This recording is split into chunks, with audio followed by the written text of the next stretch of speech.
Muchísimas gracias. Buenos días, tardes ya casi a todas y a todos. La verdad es que es un gusto moderar este panel y volver a ver a algunas de ustedes, sobre todo reflexionar juntas y discutir durante esta hora los grandes pendientes de poder trabajar con perspectiva de género, la importancia de esto, y a veces parece que hablamos ya de una obviedad, pero hay que regresar a cosas básicas y hay que salir, digamos, de la condición más cotidiana, y entonces me entusiasma mucho poder habilitar esa discusión. La idea del formato, si les parece bien, es entablar una especie de charla. Yo la iré conduciendo a partir de una serie de preguntas que les iré haciendo, donde pueden vincularse, pueden saltar en el momento que quieran, aunque yo daré un poco la palabra, pero la idea es construir una narrativa más o menos completa a partir de cada una de sus visiones, de cómo es que la perspectiva de género ha de alguna manera intervenido y que nos falta por hacer en la idea del acceso a la justicia. Tengo además una serie de preguntas que me van a ir llegando de manera progresiva y voy a ir seleccionando e irlas haciendo. Entonces, digamos, algunas serán un poco más a título personal y por mis propias inquietudes, y otras a partir de las preguntas que vamos recibiendo de quienes nos ven ahora mismo. Entonces, si les parece bien, a mí me gustaría comenzar con algo que parece, les decía, ya una verdad de perogrullo a estas alturas, y que es esta idea de que la perspectiva de género es importante, ¿no? Pero me parece que habría que dar un paso atrás y no obviar esta situación. Y me gustaría escucharlas a las tres en una idea de, primero, ¿de qué hablamos cuando hablamos de perspectiva de género de manera particular en estos casos y por qué es importante? Para nosotros puede que esté ya completamente arraigado, pero será bueno recordar por qué la perspectiva de género es importante. Entonces, Griselda, por favor, si quisieras comenzar. Por supuesto. Bueno, entrando en materia, y saludo a todas y a todos los que nos ven y los que están en esta mesa. Creo que antecedía algo muy importante, que es qué nos falta en esta idea que vamos a discutir y lo que se ha hecho, pero también tenemos que partir de a dónde vamos y de dónde venimos. Entonces, esta idea de por qué es importante la perspectiva de género, quiero utilizar esta intervención para decir que en Nuevo León, a partir de la autonomía en la Procuración de Justicia en el 2018, a través del liderazgo del licenciado Gustavo Guerrero, es que se institucionaliza la figura de la investigación de los delitos que se cometen contra las mujeres en un marco normativo, en este lugar tan importante que debemos de tener, porque este enfoque que decimos de la perspectiva de género no tiene un concepto abstracto, es decir, tiene una visión en cada una de las situaciones. Entonces, la primera en donde tenemos que analizarla desde mi visión es en la materialización de esta legitimación que se da en la ley. Es decir, aparecemos en la ley como una prioridad estatal de tener este enfoque.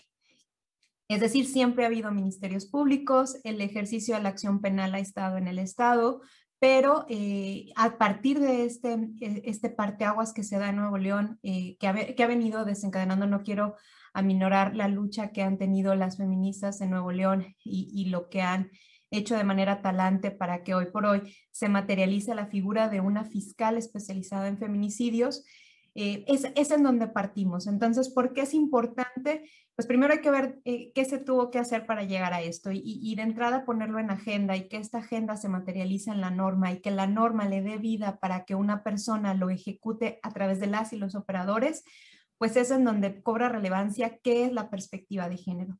Para poder yo desarrollar este cargo, esta función, no solo tienes que conocer del proceso penal, sino tienes que conocer todo este enfoque teórico-social del género que te permita tener un enfoque operacional de estas diferencias que existen normalmente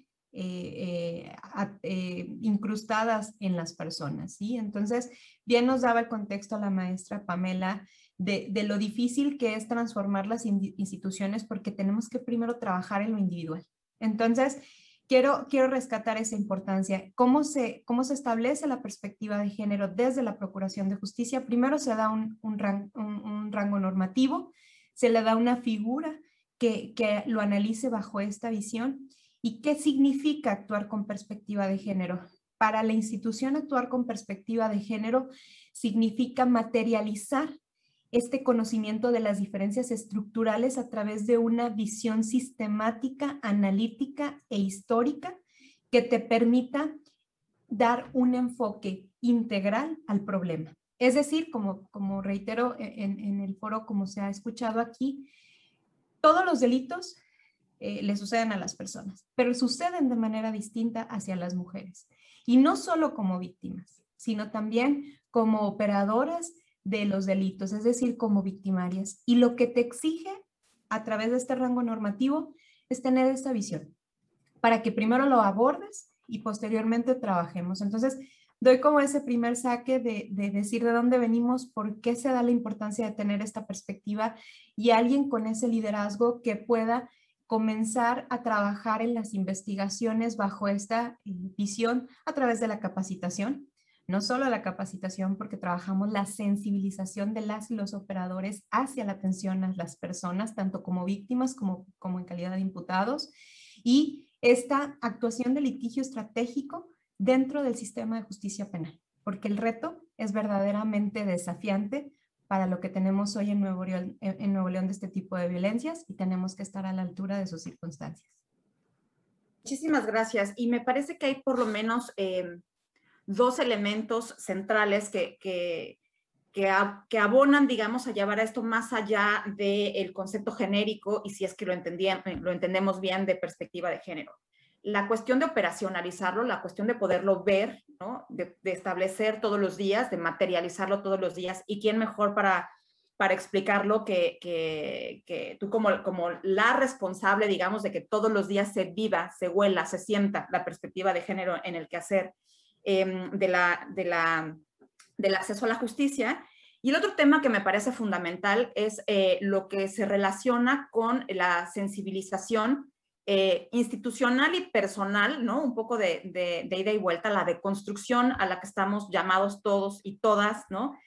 Constante, que no es una conquista de una vez y para siempre, que nos toma ir, ¿no? Progresivamente, pues no nada más señalando lo que está mal en el mundo, sino aprendiendo lo que entre nosotros está de alguna manera pues atado a los mandatos de género y a la estructura patriarcal, ¿no?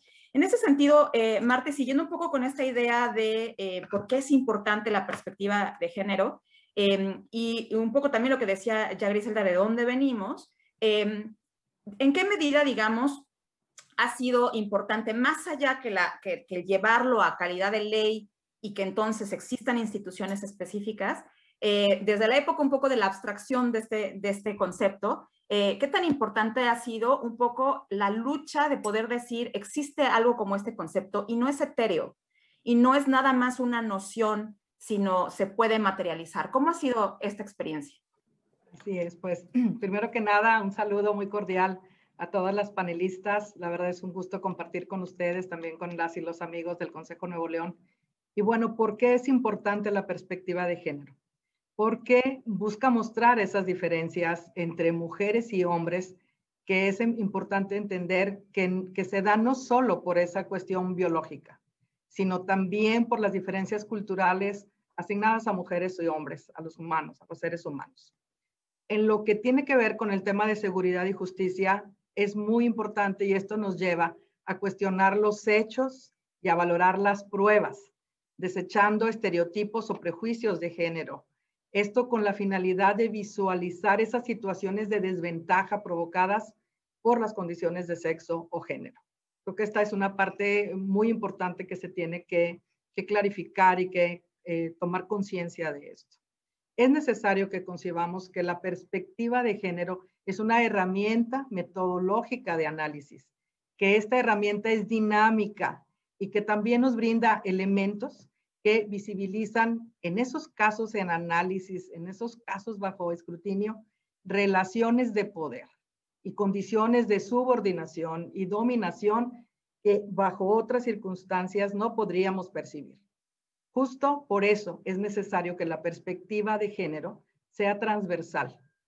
Y un poco en la misma idea que ya Pamela y Gisela nos comentaban, es importante que permee, que logre permear a todas y a cada una de las instancias y dependencias gubernamentales, pero también a las instituciones sociales y por supuesto también en las dinámicas en las relaciones interpersonales.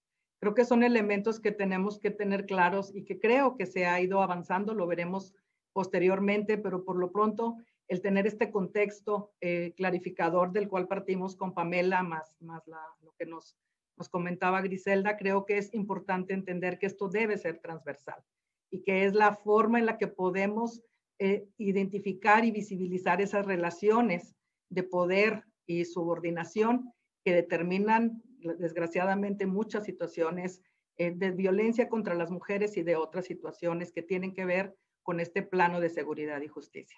Gracias.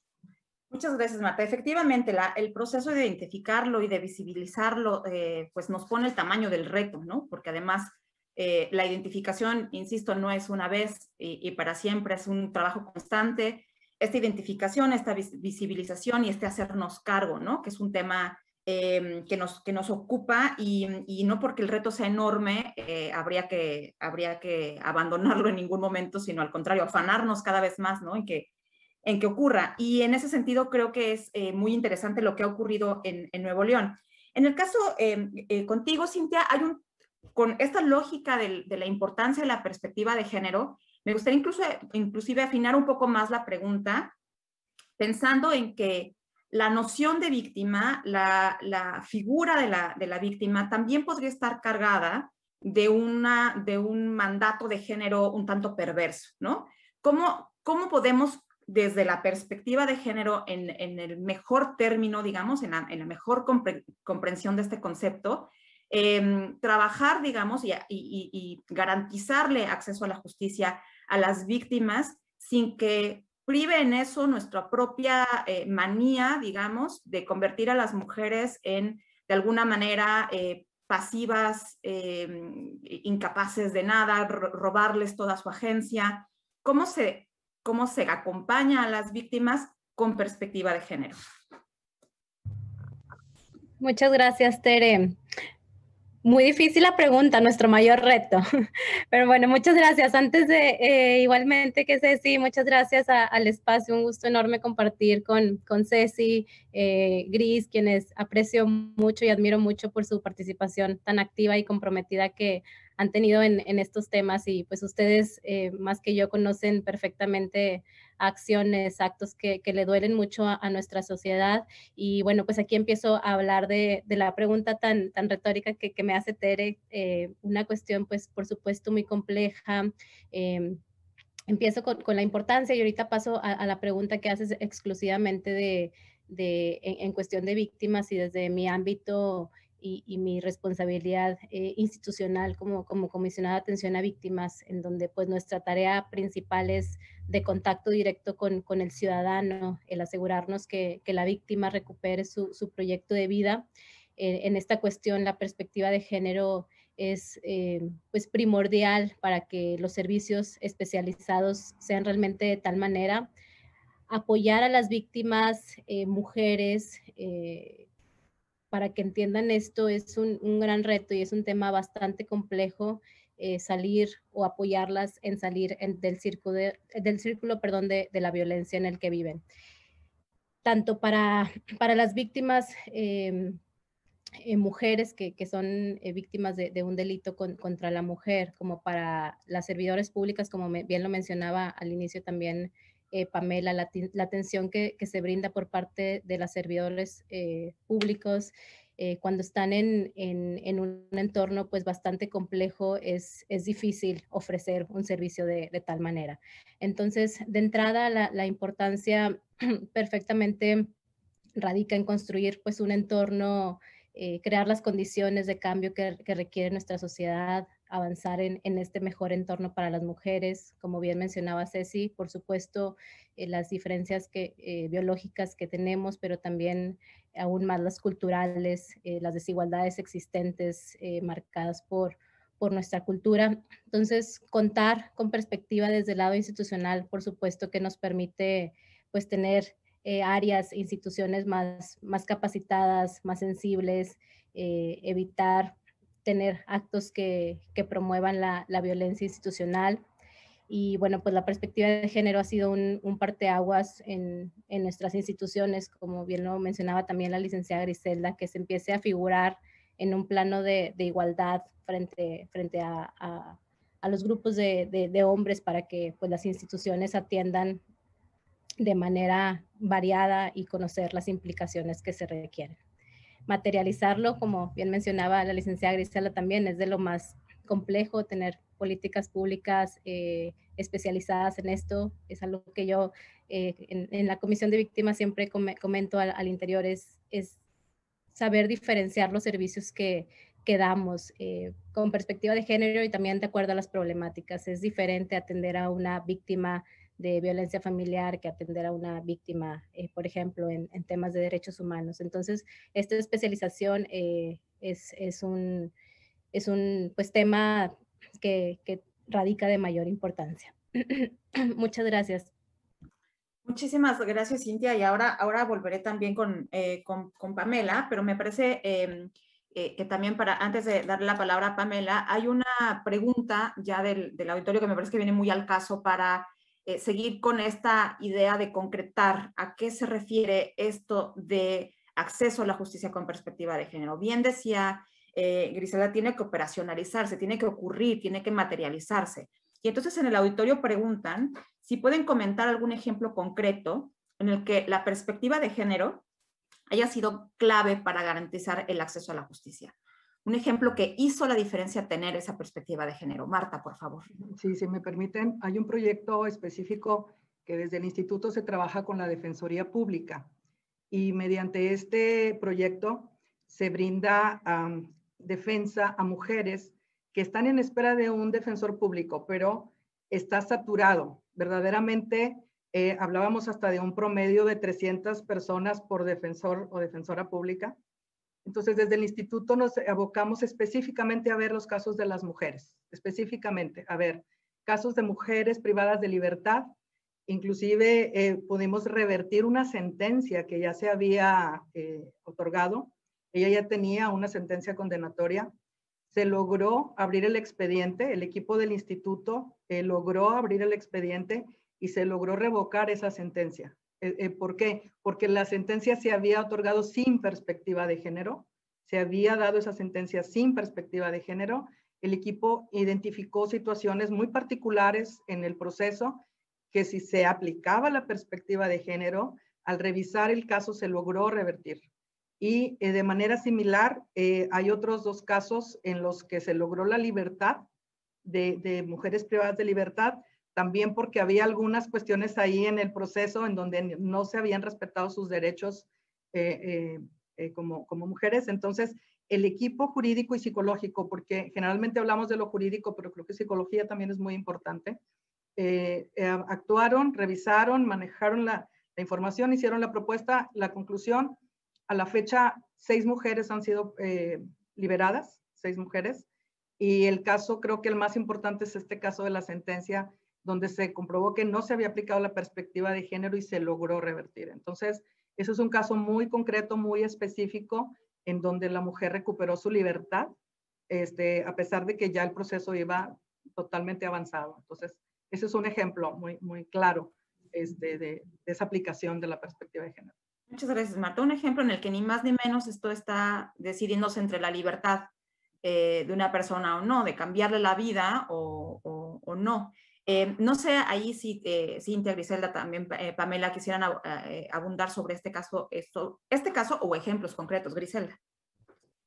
Me parece bien importante que el auditorio y sobre todo la iniciativa que tienen ustedes sepan que una de las principales acciones que se ha tenido desde la especializada en la aplicación de la perspectiva de género tiene que ver en Nuevo León ser el único estado en el país que tiene dentro de su estadística la tentativa de feminicidio. Creo que es la mayor materialización de la perspectiva de género en la operación de la identificación de las diferentes violencias. La tentativa de feminicidio requiere un análisis de perspectiva, como bien nos mencionaba la maestra Pamela, no solo de perspectiva de género, sino de una condición de manera interseccional, de cómo afecta de modo distinto a las personas, en este caso a las mujeres. Entonces, para nosotras es un logro de la perspectiva de género desde la especialidad, la identificación de las tentativas de feminicidio. Hoy por hoy en Nuevo León estamos hablando de que toda la incidencia que aparece allí son supervivientes de una violencia. Y esto no se había podido detectar, digo, no porque antes no habían tentativas de feminicidio, sí había tentativas, pero una de las acciones primordiales que se hizo a través de la autonomía y la Procuración de Justicia es visibilizar esta supervivencia de estas mujeres, pero también esta detección de la problemática.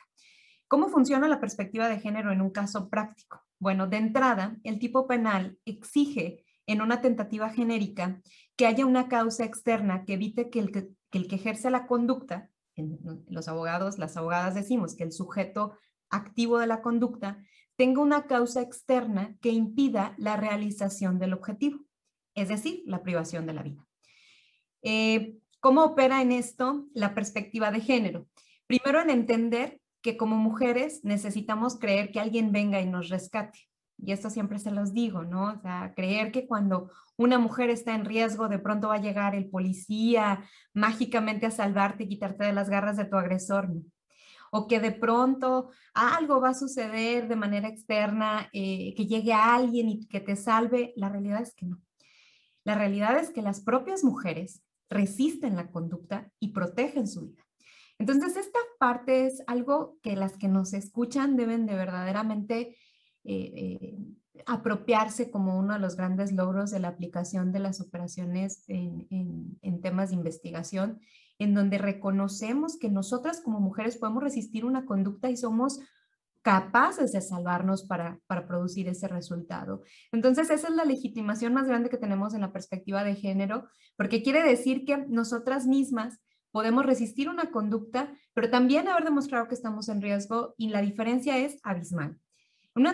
Una violencia familiar grave, lo máximo que puede llegar pueden ser de el mínimo 2 a 6 años. Una tentativa de feminicidio se llega a condenar arriba de 26 años con 6 meses. Entonces, no es la misma manera en la que tiene la sanción quien realiza la conducta. Entonces, me parece muy importante decir, ¿cuál es un caso práctico? Pues en definitiva, la detección, que bueno, hay en un proceso, ¿no? La detección, su investigación, su protección, su judicialización y la administración que se haga de este caso en donde se juzgue con perspectiva de género y se obtenga una sentencia en ese sentido. Pero lo importante que hacemos desde la Fiscalía es la detección de estas violencias y diferenciar que la quería matar a una violencia, ¿no? Y esta es una parte para nosotras verdaderamente importante porque quiere decir que hablamos de supervivientes de este fenómeno. Muchísimas gracias, Grisela. Y me encanta cómo estos dos ejemplos, digamos, se complementan. Uno mostrándonos que en el caso por caso estamos hablando de la vida de personas, ¿no? Con nombre, apellido y trayectoria que se podría transformar por completo solo por no tener esta perspectiva de género y que eso les hizo toda la diferencia. Pero por otro lado, el ejemplo de Griselda de alguna manera lo que hace es mostrarnos cómo esto se institucionaliza, esto trasciende más allá de un solo caso y eso va a permitir que se quede ahí, digamos, más allá de las personas que hoy lo estén operando o lo tengan con algún tipo de convicción. Y en una de esas podríamos aspirar a que vaya permeando en otras instancias y se vaya volviendo más costumbre que excepción, ¿no? Eso me parece que es centralísimo. ¿Qué mejor para deconstruir que quitarnos la idea de aquella a la que tienen que venir a salvar, ¿no? Y eso no solamente quitársela de construir a las propias mujeres, sino las instituciones que se supone tendrían que proveer la protección, ¿no? Pamela va a tener que irse pronto, entonces quisiera que antes de irse pudieras, Pamela, ahondar más sobre esta idea de los ejemplos, de los casos en los que la perspectiva de género hace una diferencia, con un elemento central que retomo de lo que decías hace un momento en la charla previa. De poco o nada sirve que hagamos esfuerzos de sensibilización a operadores del sistema cuando pareciera que es como ponerse parte de los instrumentos de trabajo, funcionar y luego irse a casa y seguir y perpetuar estas conductas. ¿Tienes en mente, por ejemplo, cómo estos procesos de sensibilización pueden llegar a cambiar las conductas, no nada más profesionales de los operadores, sino de la vida? Claro, muchísimas gracias, María Teresa. Y en esto pienso en las oportunidades que he tenido de dar capacitaciones gracias al Instituto Estatal de las Mujeres y a la invitación de la maestra Marta. Trabajamos mucho también con policías y me quedó muy grabado una vez que les estaba hablando acerca de los diversos tipos de violencia. Y bueno, siempre el trabajo con elementos de seguridad pues es un poco más complejo por todos los retos que implica. Y terminando la sesión, una policía se acercó conmigo y me comentó que pudo evidenciar la violencia que estaba viviendo a partir de esto. Ella estaba centrada en atender casos de violencia familiar, de trabajar con mujeres, pero el conocer los diferentes tipos, el escuchar acerca de la violencia patrimonial, económica, psicológica, verlo en ejemplos claros, ella lo pudo ver en su día a día. Y eso se me hizo completamente impactante, sobre todo alguien que trabajaba este tipo de casos. Y bueno, creo que ese es un primer ejemplo. Otro ejemplo, me pasó algo similar, pero con un hombre, que me dijo, no me di cuenta cuántas veces yo he violentado sin tener la intención de hacerlo, ¿no? Bromas hirientes a sus compañeras o a familiares, que él decía, pues yo lo hacía de broma o jugando, como ellas nunca me decían que no, pues continuaba, pero hoy me doy cuenta que eso es violencia.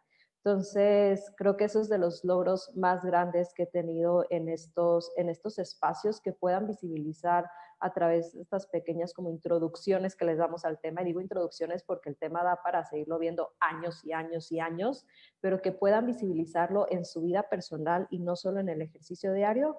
Creo que ya estamos allá abriendo un gran espacio, ¿no?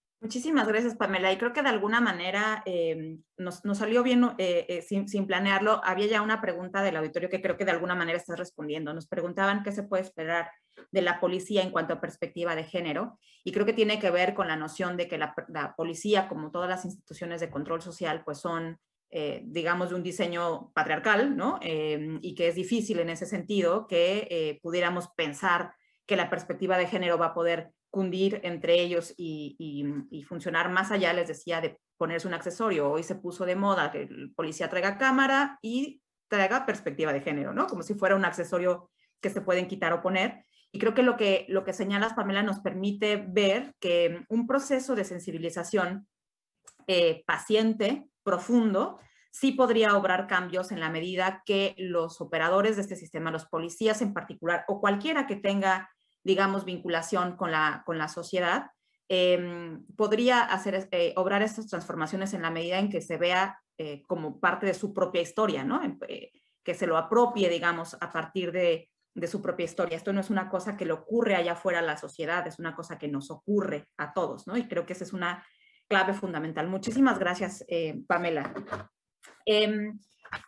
En este camino que parece pues muy complicado y de repente parece que vamos de ida y vuelta, ¿no? Regresamos, avanzamos unos pasos y a veces hay la sensación de que hay tanto por hacer, que nos falta de todo. Me gustaría ahora que platicáramos un poco sobre los principales obstáculos que hay, que perciben, dándole por supuesto todo el crédito posible a lo que ya se ha avanzado y lo que se ha logrado. ¿Cuáles son los principales obstáculos que a día de hoy se encuentran para poder ejercer su trabajo todos los días con esta perspectiva? Y ahí me gustaría un poco partirlo en dos.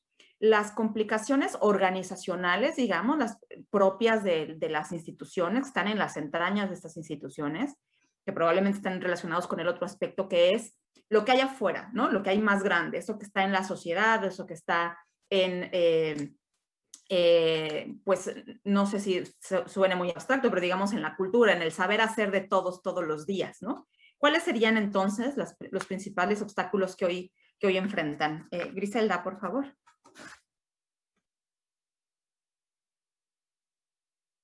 Desde la Procuración de Justicia, creo que sí hemos dado muchos pasos y siempre es importante reconocerlos, pero vamos empezando. O sea, la realidad, esto es un reto, no solo había que llegar, sino cambiar. y cambiar desde una visión de transformación, no desde una visión de, bueno, ya es una nueva película y son nuevas cosas, ¿no?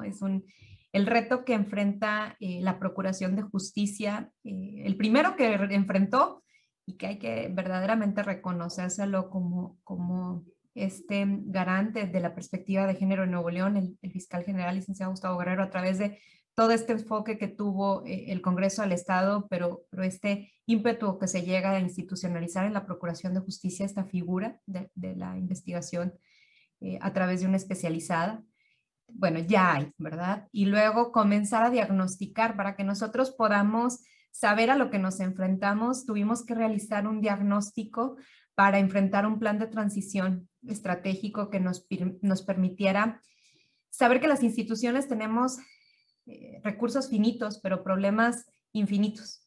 Entonces, si algo que enfrenta este reto es encontrar soluciones integrales, efectivas y estratégicas para poder afrontar el problema.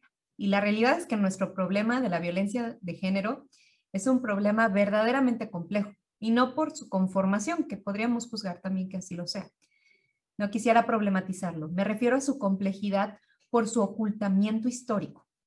Es decir, la existencia o no de la violencia, es decir, que haya más violencia o no, o sea, teóricamente, y cualquier investigador o investigadora del tema, podríamos decir que no podríamos decir que hay más o hay menos, sino que ahora se visibiliza esta problemática. Entonces, el primer reto que enfrentábamos era diagnosticar algo que no sabíamos a lo que nos enfrentábamos, y lo primero era abrir las puertas. Entonces, se estableció la videodenuncia, que es romper este primer paradigma de la encuesta que se hizo en el 2016, ya como un marco de referencia que tenemos ahora, como ¿por qué no denunciaban las mujeres? ¿No? Porque era difícil, porque no había un lugar cercano. Ahora ya nos dice la propia estadística del INEGI que más del 90% tenemos acceso a redes sociales o a información electrónica.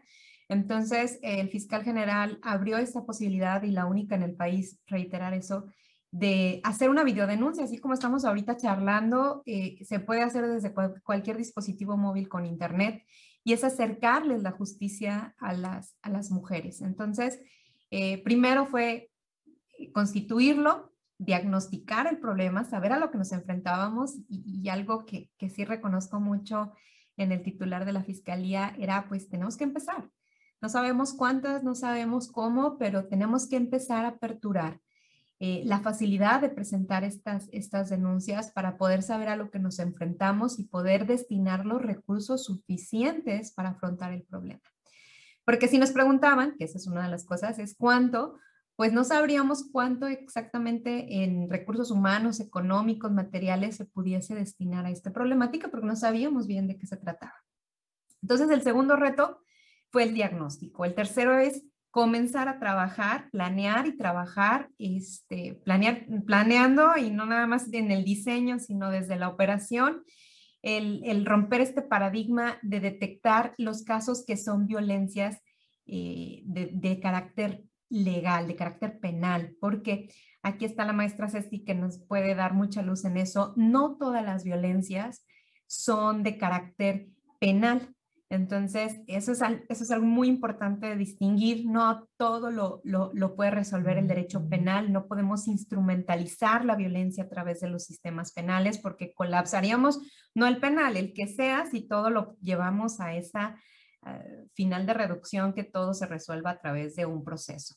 Entonces, pues el reto que hemos tenido en estos 3 años ha sido ese, el implementar soluciones para poder saber y definir la problemática, actuar con las y los operadores implementando la perspectiva de género.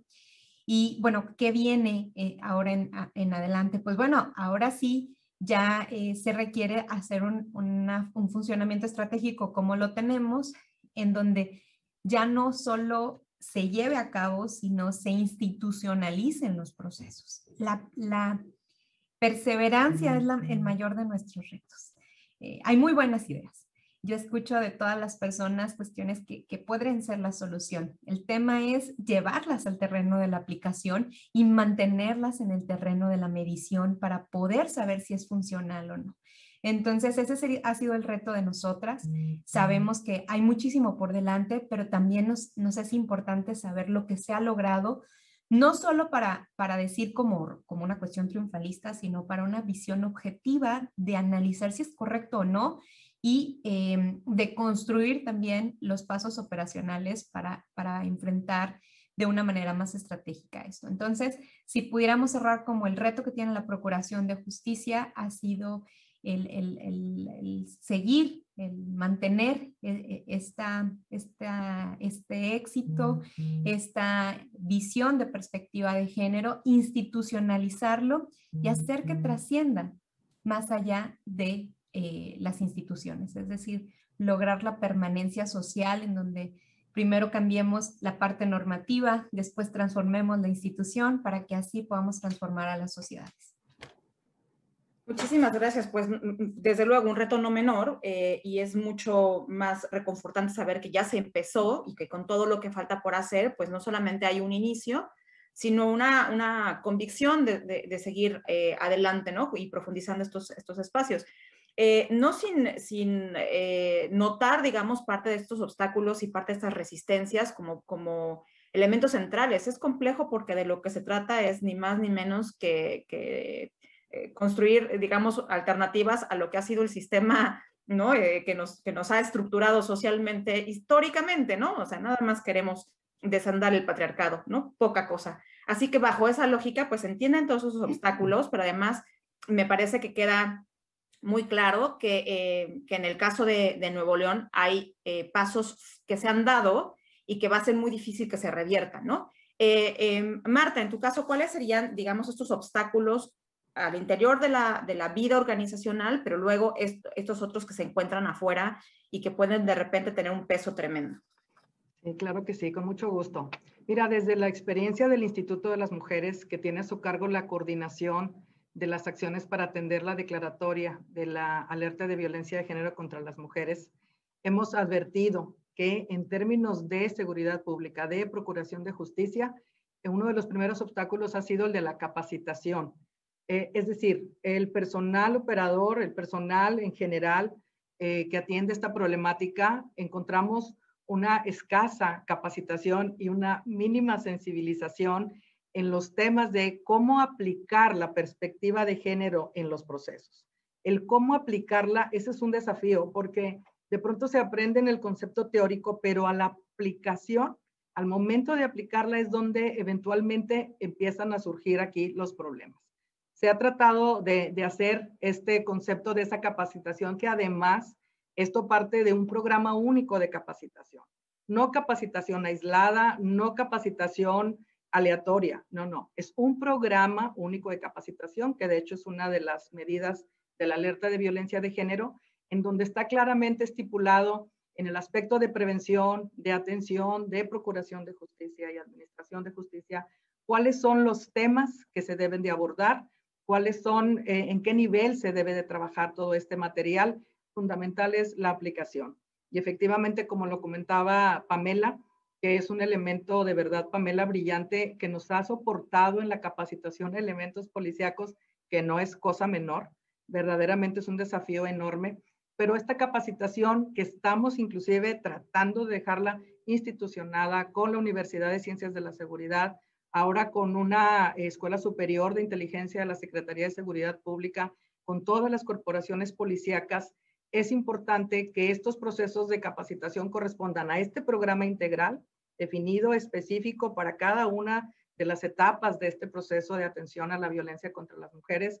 Entonces, esta era uno de los principales problemas, el desconocimiento de la perspectiva de género y es más particularmente de su aplicación. Hemos estado trabajando en este proceso que aspiramos a que verdaderamente quede ya institucionalizado con la misma fiscalía a través del Instituto de Profesionalización. Estamos dejando estos programas que se hacen de manera coordinada con la Fiscalía, con la Comisión Estatal de Derechos Humanos, con el personal del Instituto de las Mujeres.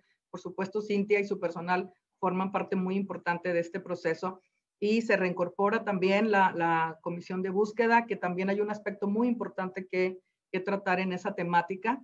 Y entonces es dejar esos programas elaborados de manera coordinada para que queden ya institucionalizados en cada una de estas escuelas que tenemos para los diferentes operadores de estos procesos.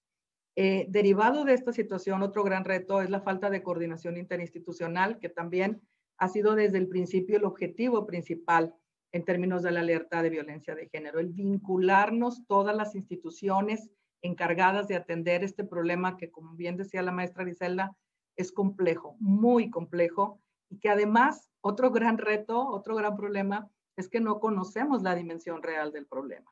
Tenemos una serie de estudios, una serie de instrumentos estadísticos desde la ENDIRE, que la ENDIRE es contundente. 2 de cada 3 mujeres de Nuevo León han sufrido algún episodio de violencia a lo largo de su vida.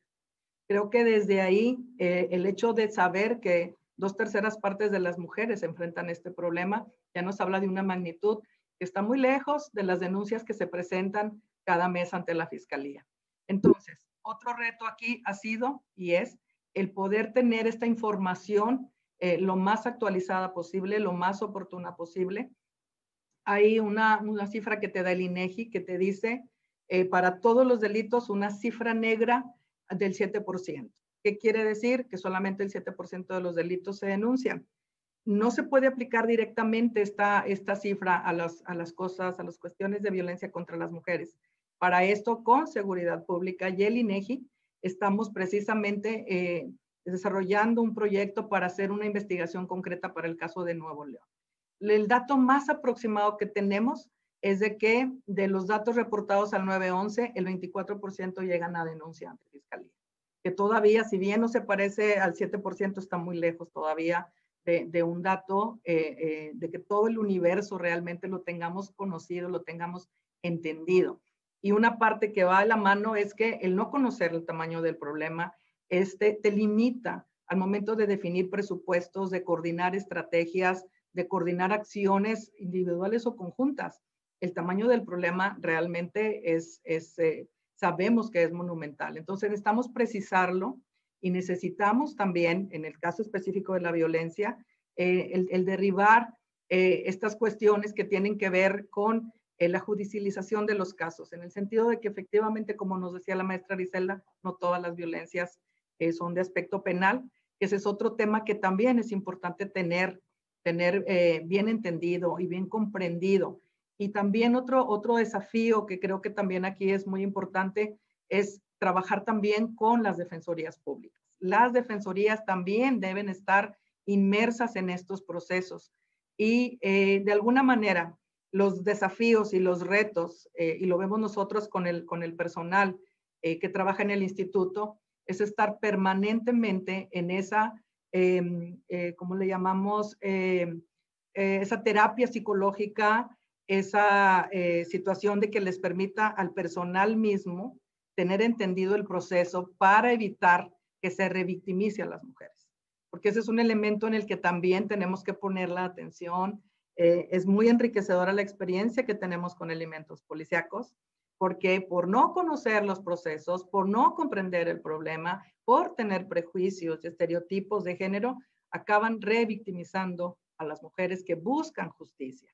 Entonces, el reto realmente viene desde los equipos de trabajo que atienden, cada quien en su estrategia, en tener esta cuestión de capacitación conjunta, coordinada, que verdaderamente no sea dispersa, que esté bien dirigida y que quede institucionalizada. Y finalmente, en lo que tenga que ver con la magnitud del problema, el seguimiento y la evaluación de las acciones.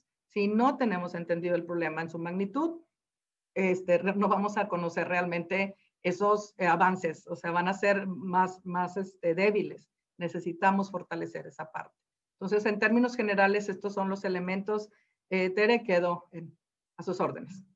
Muchas gracias, Marta. Me parece central porque además es poner también el acento sobre, decía hace un momento, Griselda, este elemento del diagnóstico, ¿no? De la importancia del diagnóstico y de poner luz sobre un tema que ha estado históricamente invisibilizado y que ha convenido a la propia, digamos, estructura patriarcal mantenerlo en la invisibilización. Es parte, digamos, del juego. Hay este tema incluso de la romantización de la violencia, ¿no? De alguna manera está permeado esta parte, y para hacerte consciente que estás siendo víctima de violencia hace falta no solamente trascender varios peldaños de la pirámide de violencia, sino inclusive una especie de sensibilización que no es obvia, dado que crecemos todas y todos con esta romantización de la violencia, ¿no? Algo hay, así se vive, digamos, ¿no? En las relaciones interpersonales, y eso es, yo no, incluso no diría que se normaliza, yo diría que se romantiza, ¿no?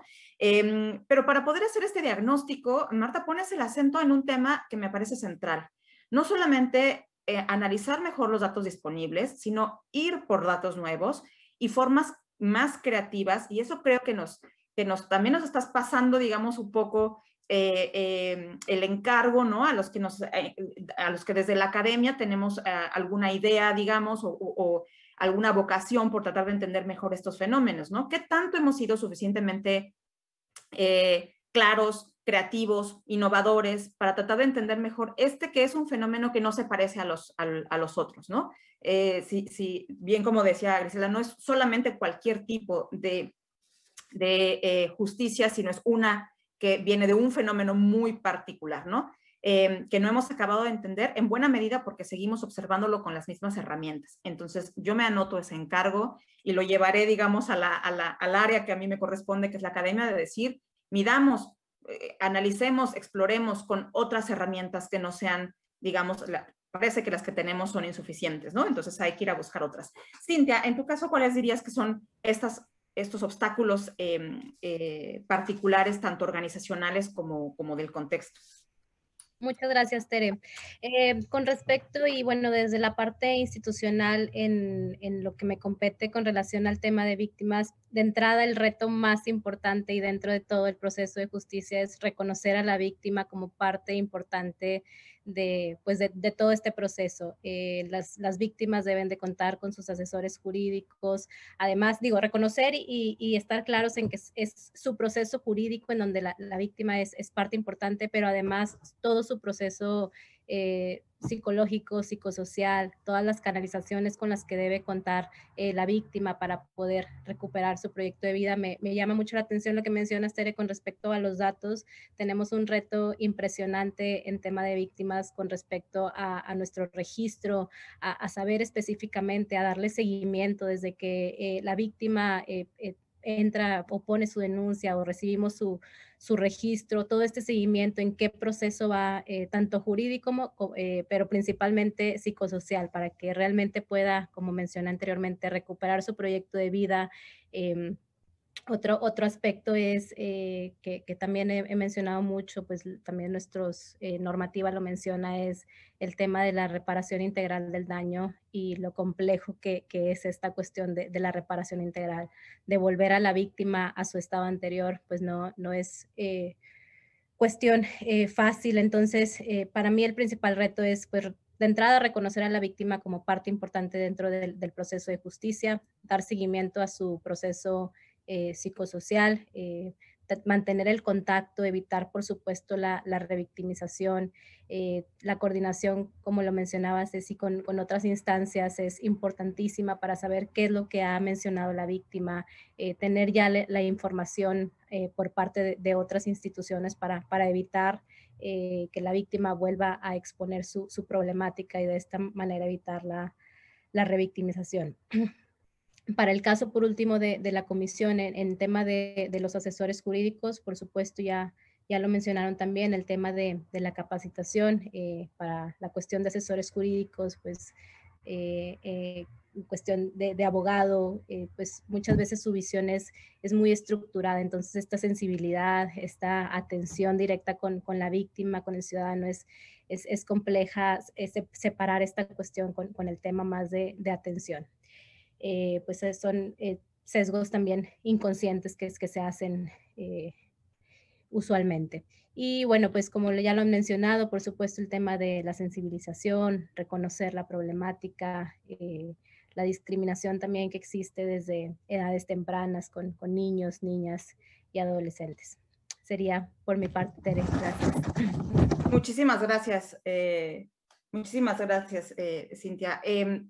Creo que al final una de las cosas que se establece como un reto enorme después de escucharlas a todas es lograr que todos los pasos andados, que los que quedan por andar, no sean concesiones, sino transformaciones, ¿no? ¿Cómo lograr que no vayamos ganando pequeños espacios porque de alguna manera hay una suerte como de concesión para que esta, digamos, olla de presión no explote, sino que realmente se conviertan en transformaciones no solamente normativas e institucionales, sino como bien decía Griselda, que eso de alguna manera termine por impactar claramente a la vida, ¿no? A la sociedad en general.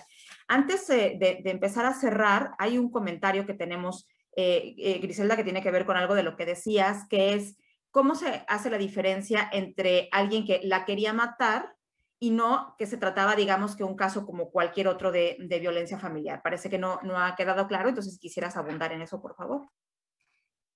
Es una situación muy interesante porque creo que hemos tenido la oportunidad de romper paradigmas y de verdad que quiero potencializar mucho la participación que tiene Cintia y también la participación que tiene Ceci aquí en esto, que juntas hacemos más. Es decir, si entendemos que los sistemas de justicia somos un componente integral y somos todas, podemos hacer quizás con poco muchísimo más que lo que haríamos con mucho de manera dispersa. Entonces, parte de componentes claves han sido esos esfuerzos en los que la capacitación que se ha tenido con las y los compañeros, pero también la visión y un liderazgo que nos permita deconstruir los argumentos. Nosotros hemos trabajado mucho a través de la argumentación de los hechos.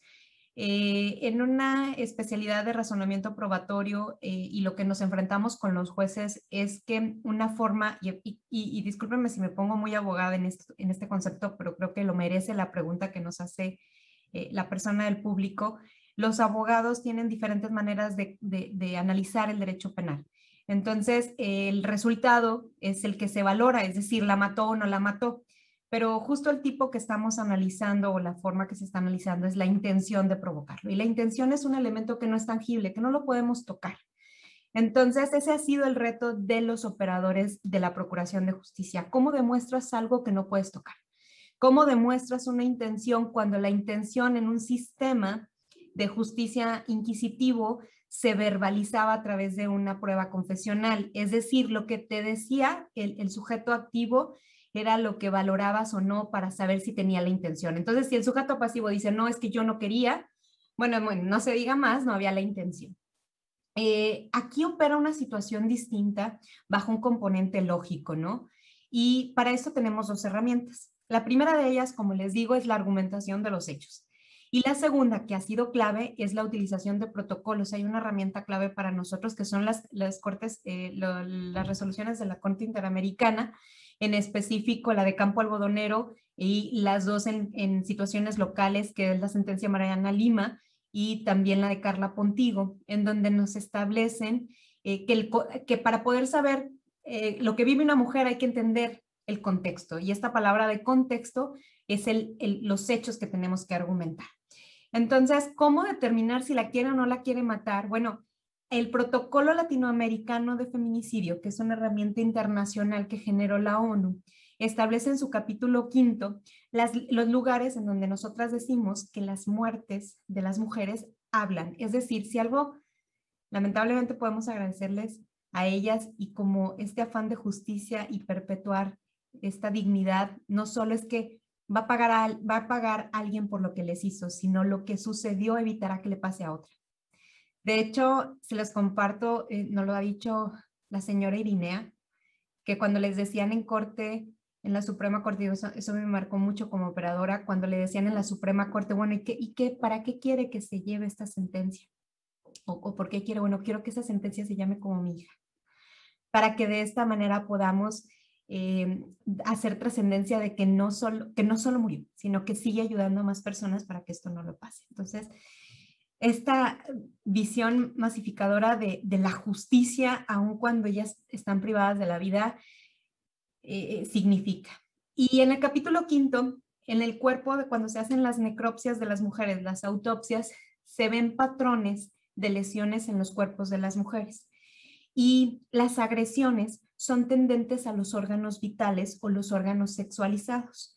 Entonces, cuando nosotros tenemos que argumentar una tentativa, hacemos el llamamiento, ¿sí? Por una interpretación no obligatoria, pero sí orientadora de este protocolo latinoamericano. Es decir, no tienen que aplicarlo los jueces y las juezas de aquí, porque no es un instrumento obligado de nuestro sistema jurídico del país, pero se toma como un criterio de soft law o de derecho dúctil, en donde nos permite llamarlo y traerlo a una aplicación en pro de la mujer.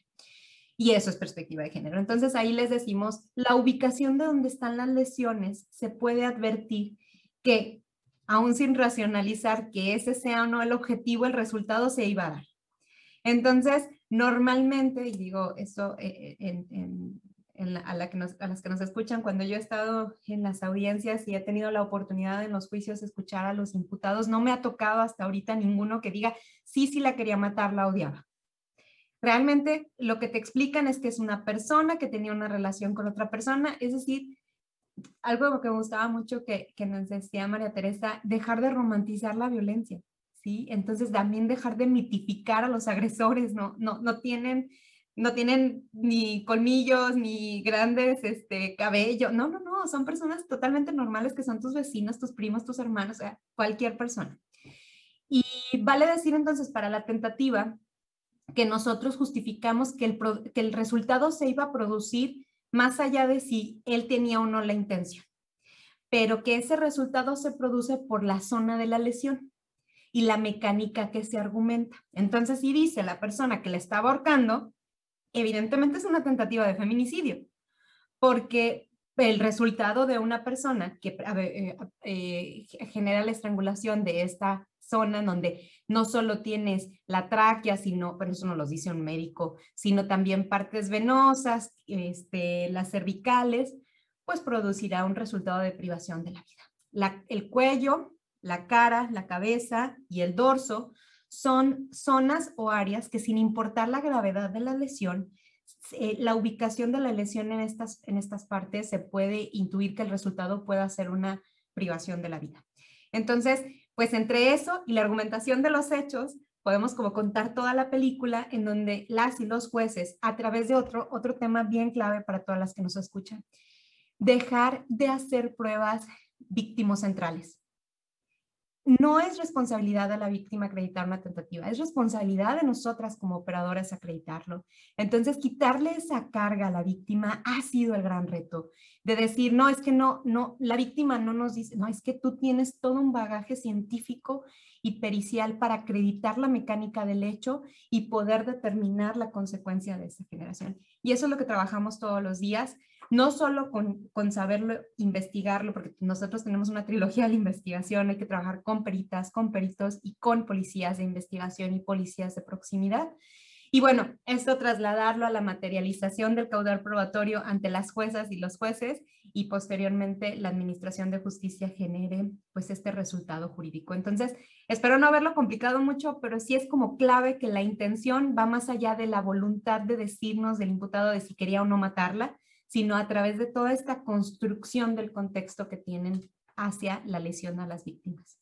Muchas gracias, Griselda. No, creo que al contrario, me parece que abona muchísimo esta idea de concretarlo y de verlo a través de un ejemplo y de cómo hay una transformación completa, si estos casos se tratan con perspectiva de género o no. Si se trata digamos, sin esa perspectiva, sin esas gafas, lo que probablemente ocurra es que se dejen pasar algunas señales fundamentales que podrían evitar eventualmente un homicidio, un feminicidio, ¿no? O sea, básicamente es como hacer algo con la información que tenemos enfrente y hacerlo en la medida en que entendamos mejor el fenómeno y en la medida en que se trate como tal. Hemos llegado ya al tiempo de cierre y yo por supuesto quiero agradecerles a cada una no solamente la posibilidad de charlar con ustedes, sino el trabajo que están haciendo. Los años, el tiempo, la pasión que han dedicado a esto y que siguen dedicando, porque creo que eso es de alguna manera una posibilidad de que cambiemos el panorama y eso se los tengo que agradecer personalmente, ¿no? Y por supuesto, Consejo Nuevo León por la invitación. Vamos a cerrar ahora aquí, pero pues muchas gracias a las tres. Sin duda se quedan un montón de temas en el tintero, pero buen pretexto para continuar la charla en algún otro espacio y en algún otro tiempo. Muchas gracias a todas y a todos. Buenas tardes.